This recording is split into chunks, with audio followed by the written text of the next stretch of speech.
Welcome to the season finale of Path of the Titans.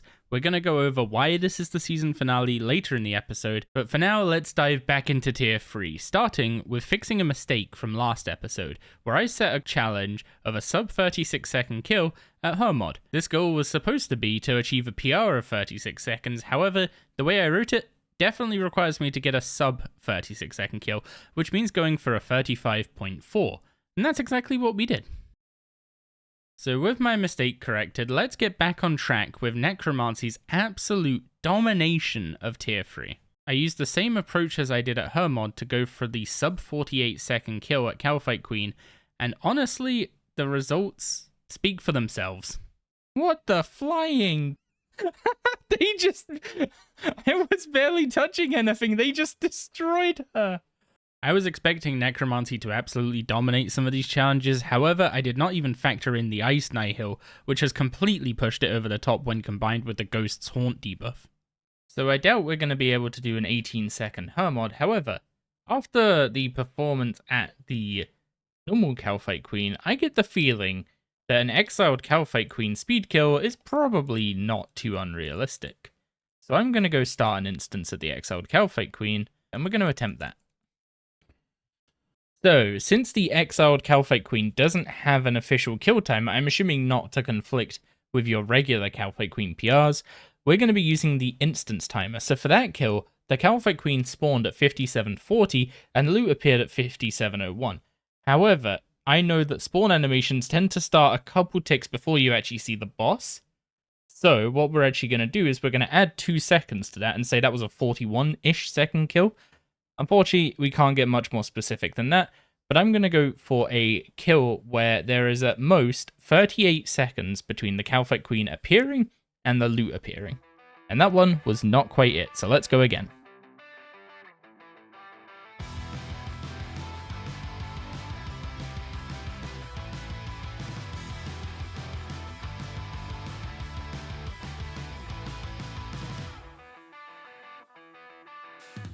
Something's wrong, I feel it circling like vultures around my brain.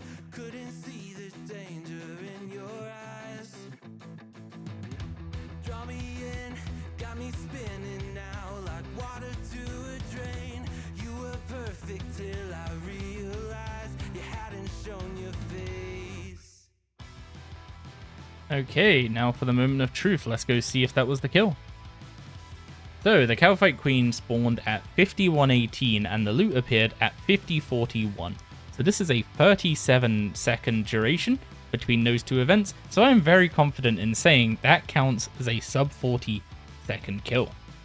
This means we have succeeded in another Hydrix, and I'm actually now going to go and debate what reward we even unlock for that.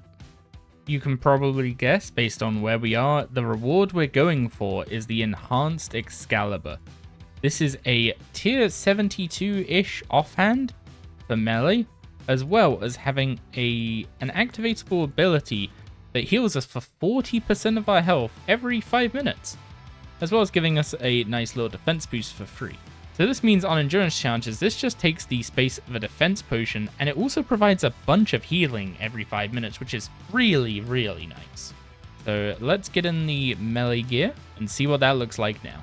There we go, that is what our melee gear looks like now. We could really use a bit of an armor upgrade, but that means we actually have pretty close to tier 80 dual wield for melee, whereas before our offhand was a bit lacking. Also, this means when we use melee, we can also have Excalibur just equipped rather than taking a spot in our inventory, so we actually get an extra inventory space for food. And the next challenge on our list is to take on the Calfight Queen 5 times without banking and without prayer or food. So let's head over to the Calfight Queen's lair and get us started on a fastest instance. I should also mention that for the consideration of Enhanced Excalibur enchanters like that, I consider that a food consumable. Necromancy is an incredibly powerful combat style. Oh, I'm not even revoing ultimates. Let's change that so that we actually use Death Skulls sometimes. Okay, that's kill number 2 down. So let's resummon our ghost. Oh, we can't actually recommand it. I didn't let my adrenaline regain enough, so we're going to get away with that. We are. However, the ghost is literally keeping us full health.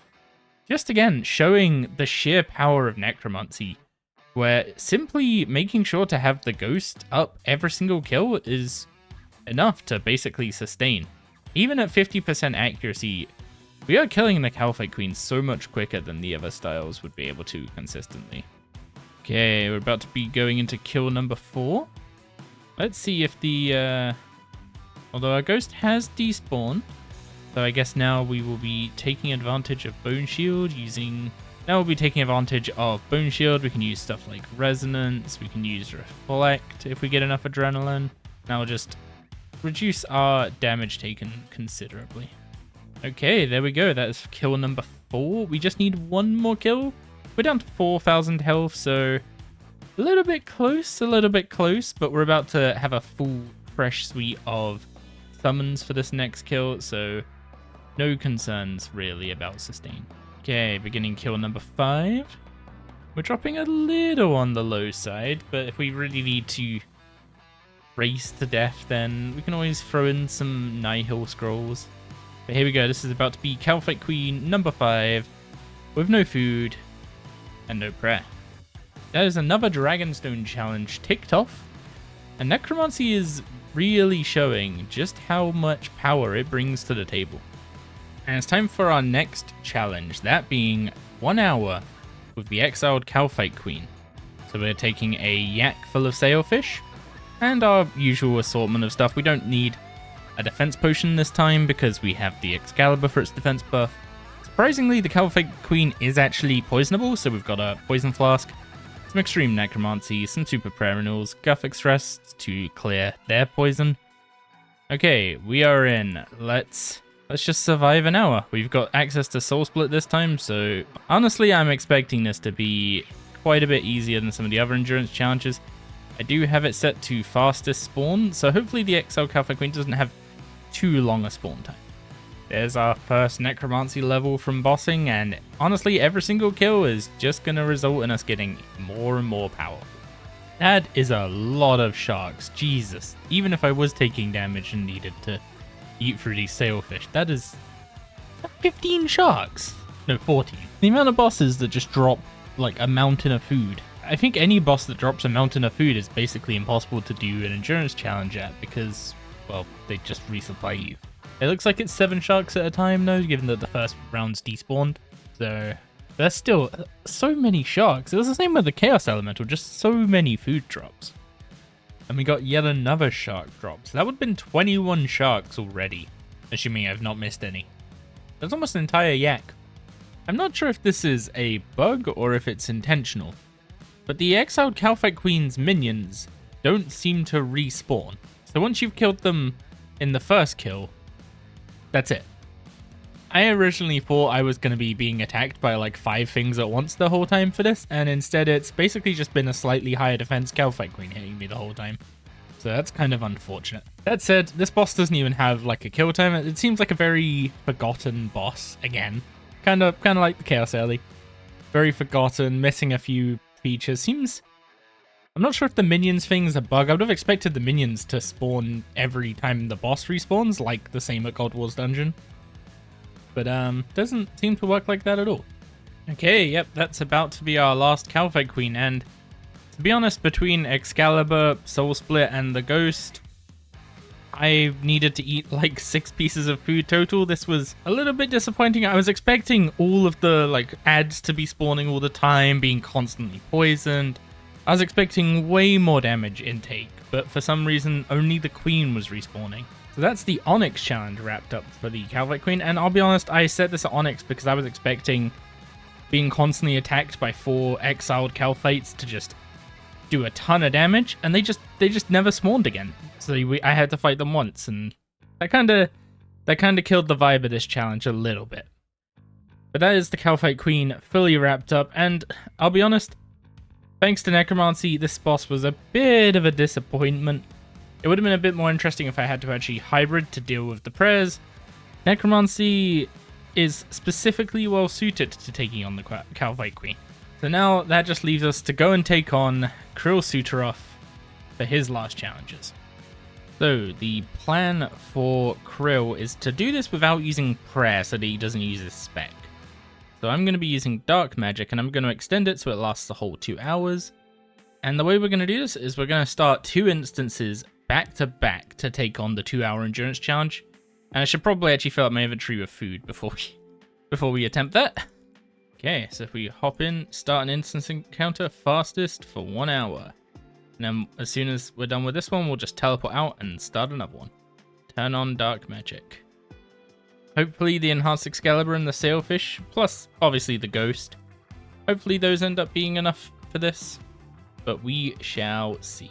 We're also looking for a Zami spear to drop at any point during this, but ultimately any pieces of subjugation will be useful to us in the long run.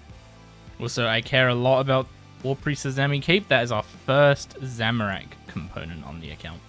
These are going to end up being huge when we get access to Invention. So I brought Guthix Rests with me. I've got 30 doses of it, and I just plan to use them whenever I get poisoned. Hopefully it's enough doses. So this one I'm actually expecting to be a bit more challenging than the Calphite Queen. That is a lot because the minions actually respawn all the time. Because I'm doing this for 2 hours, I'm using a pretty Revo-friendly bar, and in doing so, that means I'm not summoning the ghost before each kill and commanding it. So kills are going to be a little slower, and not using Soul Split is actually intentional. Because if I pray here, then Krill will start specking. And I don't really have the damage to kill Krill consistently before he would get his specs off. So if we get about 120 Krill kills in these 2 hours, then what will end up happening is he'll spec about 120 times. 120 times half my health bar is a lot of damage to be taking. So I can't really afford to be doing that. However, I am expecting the ghost to do a lot of carrying here. I'm not sure why I brought weapon poison, if I'm being perfectly honest. I knew Krill wasn't poisonable, and yet I brought it anyway.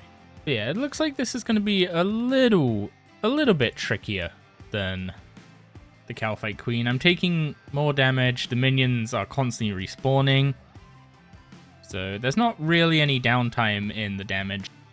So we're still getting Clue Scroll. I was trying to pick all these up from the Dagonoth Kings, so I'd hope to stop getting troll beams by them, but it seems no such luck. There we go, another Zami comp rolling in. Hopefully by the time we get to Invention, we've actually had enough of these Zami drops so that we can get our first Impatient perk on a piece of armor. That would be really helpful. Oh, the classic Well of Souls pop-up tricks you into thinking you've got a drop. Okay, we're just hitting 40 minutes in. Honestly, this is looking pretty stable. Ghost is just pulling in so much work, it's unreal. And we just got our first shard. That is going to be pretty helpful because once we have access to Sarah, we can actually make a passive Saradomin God Sword. And while it's not the best melee weapon we have access to in terms of damage, the sustainability of the passive Sarah God Sword is insane. War Priest of Zamorak Cuirass off a minion. Not bad. That's our third Zami component. There we go. Fourth Zami component. We're definitely going to end up with enough to make some Impatience by the time we get to Invention. Another War Priest item. And where's the actual Zami drops? I know War Priest is good because Zami comps, but actual Zami drops, please. This pop-up for trying to disassemble the chest and legs of War Priest is why you just leave those in your bank whenever you farm these bosses for any period of time. But I need all the space I can for when my yak runs out to fill up my inventory with food, so... Yo! Our first subjugation piece. We got some boots of subjugation. Not bad, not bad. Not the best pieces to get for us. Nice to sell right now because they're useful for making necromancy gear, but we want to get full subjugation, so the boots are 1 out of 5. And that also wraps up our first hour. So what we're going to do is just teleport, go back to the door, instance encounter, start again. And 1 more hour to go. There we go, a garb of subjugation. Now we're talking. That's actually going to be super useful. Our first one of these is definitely not getting disassembled. Maybe if we get more, we'll augment them, level them up, disassemble them. But that is 2 out of 5 of our pieces of subjugation now. Okay, our familiar is about to vanish, so let's start clearing out the inventory of what we don't need. We don't need charms, don't need those runes really. We want these garbs and boots. We have a lot of blood runes, but they are always nice to keep hold of. I probably shouldn't have brought all these runes for Necro. I don't actually need them for Zami. Losing the Super Restore is probably worth it. And to be honest, the Infernal Ashes. Basically, I just want to make sure I have enough food to definitely survive, so I don't just get to the end of this 2-hour period and have to bail right at the end. There's another Cuirass. I'm probably going to hold on to this one. I don't need any spare space. And having the Cuirass and the robe legs in my bank will mean that I always get Zami items that disassemble without a confirmation message for War Priest. Another troll effigy. Big sad. Well, we're halfway through the second hour, and this has been a bit of a duller hour compared to the first one. But then again, the first one didn't pick up till right near the end, so maybe something's coming? That would have been really good timing for a drop. Well, it's not the drop I had in mind, but we'll take our War Priest Greaves. Well, I don't actually know what I dropped for it, so I think I have to disassemble my Cuirass. Another Troll Beam for a Clue Scroll. Unfortunately, I don't really want to use up any of my inventory space, so that's staying on the floor. These Guffix Rests to deal with poison was a great idea. These Guffix Rests removed the poison and are 3,000 healing per inventory slot, so it's pretty nice. Okay, we're actually starting to run a little lowish on food supplies. 20 minutes left, so I'm not too concerned. But we're only down to 4 pieces of food, 8 pieces of food even, which should be enough. I got excited for a second there because I thought that was subjugation gloves, but no, it was War Priest. Okay, we have one more kill to go. We've had a really dry hour this time though, not any drops, but that's fine. We're just here for the 2-hour challenge. We do need to keep going until we get the Zami Spear, but we got time. There we go, that is Zami down. I just need to clean up the minions, and we had a little bit of food left. Could have had more, but ultimately, Necro sustains really well as being our best DPS option right now. There really isn't any other style worth bringing to Zami, which is kind of unfortunate. I was really enjoying playing melee. Range was looking to be pretty good soon with the Royal Crossbow. Yeah, that is our 2-hour endurance challenge with Krill knocked out. Okay, time to begin our farm. I'm going to use a Titan for this because I just want to get as many kills per hour as I can. Still going to stick to not praying. I'm going to rely on the Ghost to do all the healing for us. That's another Zami component rolling in. We'll quickly grab that one. Ooh, a second Godsword shard. Don't mind if I do. Ghost key tokens being gold beams is not a win. Well, there's a Ward of Subjugation. About time we saw one of those. The shield curse will continue until further notice. So this is what our log looked like before. Obviously, we've had an extra ward since then. We got the boots, we've had a garb, bunch of extra War Priest pieces. No Godsword shard free still. But we've had 2 spears in 1200 KC. Now I had 2 spears at the start of this and I started about 850 KC. So we're currently closing in on about 350 KC. So we should be pretty close to getting another spear soon. And that will be the first spear of the series, which we're going to need for Court. So I was AFK for it, but we just got a Godsword shard free drop, which actually completes my Kriara log at Krill. Unfortunately, I was AFK, so I didn't get to pick it up. So that does mean I'm not going to be able to actually make a Godsword blade out of this, but I'm sure we'll see another one eventually. Just got a Hood of Subjugation from a minion. Yeah, Krill's not been dropping much himself, so getting a herd off a minion is a bit weird, but kinda par for the course. We're at hour 7 or 8 at this point, and other than the first 2 pieces of subjugation we got in the first hour, we've not really had a lot drop here. Just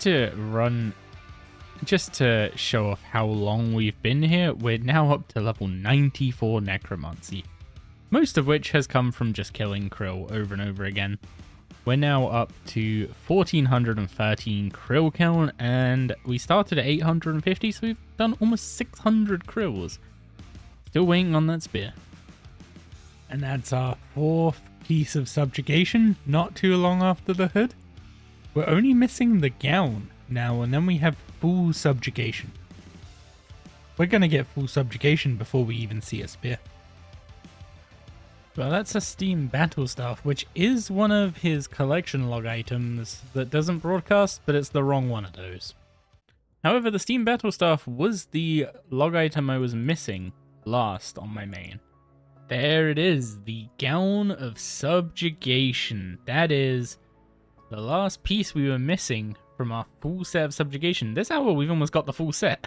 But that does wrap it up, and we still haven't seen a spear. So I'm going to pick a reward for that Hydrix next episode. For now, let's just get back to working on that spear.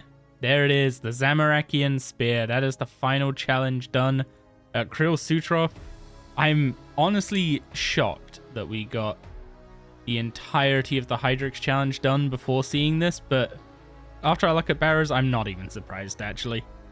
So, we got up to 1,888 Krill kills, which means this is loot from about 1,000 Krill Sutroth. And if we dump it in the price checker real quick, 128 mil. That's not bad. It's taken a few hours because I was basically just doing it fully AFK. But we got 2 hoods, 2 garbs, 1 gown, 3 boots, 4 gloves, a ward, 2 Steam Battle Staves, and a bunch of Godsword shards, and our Zamorakian spear that we need for court. Pretty good loot for 1,000 Krill. We'll probably be back when we need more Zami components, but for now, this should actually do us very well.